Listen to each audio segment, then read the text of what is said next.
Peran kunci gaya gravitasi, aplikasi paling jelas dari hukum Newton dalam transfusi darah adalah pemanfaatan gaya gravitasi. Kantong darah secara sengaja diposisikan pada tiang yang lebih tinggi dari lengan pasien. Perbedaan ketegangan ini sangat krusial dan bekerja berdasarkan prinsip berikut. 1. Gaya tarik bumi. Sesuai dengan hukum gravitasi universal Newton, bumi memberikan gaya tarik pada massa darah di dalam kantong. Gaya inilah yang kita kenal sebagai barat. 2. Tekanan hidrostatis. Gaya gravitasi yang bekerja pada kolom cairan atau darah menghasilkan tekanan yang dikenal sebagai tekanan hidrostatis. Semakin tinggi posisi kantong darah, semakin panjang kolom cairan, dan akibatnya semakin besar tekanan hidrostatis yang dihasilkan di ujung bawah selang infus. 3. Mengatasi tekanan darah vena. Agar darah dapat mengalir masuk ke dalam pembunuhan darah vena pasien, tekanan dari cairan infus harus lebih besar daripada tekanan di dalam vena itu sendiri.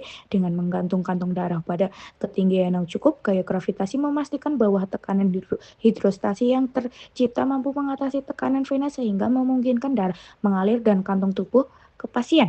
Secara sederhana, gravitasi menjadi pendorong alami yang menggerakkan darah, sebuah manifestasi langsung dari hukum Newton.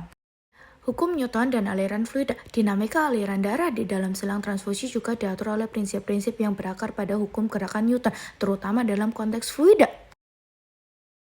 Macam-macam hukum Newton. Hukum 1 Newton. Darah di dalam kantong akan tetap diam hingga sebuah gaya eksternal. Dalam hal ini, gaya akibat tekanan hidrostatis bekerja padanya, menyebabkannya mulai bergerak, mengalir ke dalam selang. Setelah bergerak, darah akan cenderung terus bergerak dengan kecepatan konstan, meskipun alirannya akan dipengaruhi oleh gaya lain. Hukum 2 Newton. Meskipun aliran darah dalam infus dirancang untuk stabil dan tidak mengalami percepatan yang signifikan, hubungan antara gaya dan gerak tetap berlaku.